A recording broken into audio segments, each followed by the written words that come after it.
Hi friends, എല്ലാ കൂട്ടുകാർക്കും സജ്ജി റൈസിലേക്ക് സ്വാഗതം.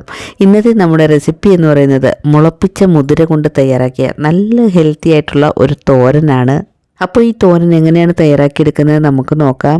ഇതിനായിട്ട് ആദ്യം തന്നെ അരക്കപ്പളവിൽ മുതിര എടുത്ത് ഒരു പാത്രത്തിലേക്കിട്ട് കുറച്ച് വെള്ളം ഒഴിച്ച് നല്ലതുപോലെ ഒന്ന് കഴുകിയെടുക്കാം. അതിനുശേഷം വെള്ളം ഒഴിച്ച് കുതിർക്കാനായിട്ട് മാറ്റി വയ്ക്കാം. 12 മണിക്കൂർ സമയം കൊണ്ട് നന്നായിട്ട് കുതിർന്ന് കിട്ടും. അതിനുശേഷം നമ്മളൊരു അരിപ്പയിലേക്ക് മാറ്റി വെച്ച് അതിൻ്റെ പിറ്റേ ദിവസം ആകുമ്പോഴേക്കും ഇതുപോലെ മുളച്ചിരിക്കും. വേരൊക്കെ വന്നിട്ട് നന്നായിട്ട് ഈ മുതിര മുളച്ച് കിട്ടും. ഇനി ഈ മുളപ്പിച്ചെടുത്ത മുതിര നമ്മൾ നന്നായിട്ടൊന്ന് കഴുകിയെടുക്കാം. കഴുകിയെടുത്ത ശേഷം നമുക്കിത് തോരൻ വയ്ക്കാം. തോരൻ വയ്ക്കുന്നതിന് വേണ്ടിയിട്ട് ഒരു കടായി സ്റ്റവിലേക്ക് വെച്ച് അതൊന്ന് ചൂടായി വരുമ്പോൾ നമുക്കിതിലേക്ക് വെളിച്ചെണ്ണ ചേർത്ത് കൊടുക്കാം. 1 ടീസ്പൂൺ അളവിൽ വെളിച്ചെണ്ണ ചേർത്ത് കൊടുക്കാം. വെളിച്ചെണ്ണ ചൂടായി വരുമ്പോൾ കടുകും വറ്റൻമുളകും കറിവേപ്പിലയും കൂടി ഇട്ട് മൂപ്പിച്ചെടുക്കാം.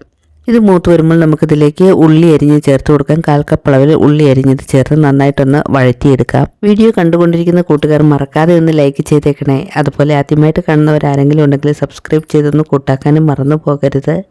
ഉള്ളി പകുതി വഴന്നു വരുമ്പോൾ നമ്മൾ നേരത്തെ മുളപ്പിച്ചെടുത്ത ആ മുതിര ചേർത്ത് കൊടുക്കാം. നന്നായിട്ടൊന്ന് ഇളക്കിയ ശേഷം ആവശ്യത്തിനുള്ള ഉപ്പും കൂടി ചേർത്ത് അടച്ചു വെച്ച് മീഡിയം ഫ്ലെയിമിലിട്ട് നമ്മളിതൊന്ന് വേവിച്ചെടുക്കണം. ഒരു 5 മിനിറ്റ് സമയം നമുക്കിതൊന്ന് ചെറിയ തീയിലിട്ടൊന്ന് വേവിച്ചെടുക്കാം. വെള്ളമൊന്നും ഒഴിക്കേണ്ട ആവശ്യമില്ല. 5 മിനിറ്റ് സമയം കഴിഞ്ഞ് മുതിരയൊക്കെ നന്നായിട്ട് വെന്ത് വന്നിട്ടുണ്ട്. ഇനി ഇതിലേക്ക് നമുക്ക് തേങ്ങ അരച്ചത് ചേർത്ത് കൊടുക്കാം.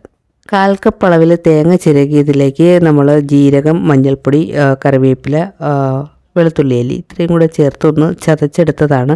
മിക്സിയിലിട്ടൊന്ന് ചെറുതായിട്ടൊന്ന് ക്രഷ് ചെയ്തെടുത്തതാണ്. തേങ്ങാക്കൂട്ട് ചേർത്ത് നന്നായിട്ടൊന്ന് ഇളക്കിയെടുത്താൽ നമ്മുടെ മുളപ്പിച്ച മുതിരത്തോരൻ റെഡിയായി. അപ്പോൾ എല്ലാവരും ട്രൈ ചെയ്ത് നോക്കുക. വീഡിയോ ഇഷ്ടമായെങ്കിൽ ഷെയർ ചെയ്ത് നിങ്ങളുടെ വിലയേറിയ അഭിപ്രായം രേഖപ്പെടുത്താൻ മറന്നു പോകരുത്. Thanks for watching.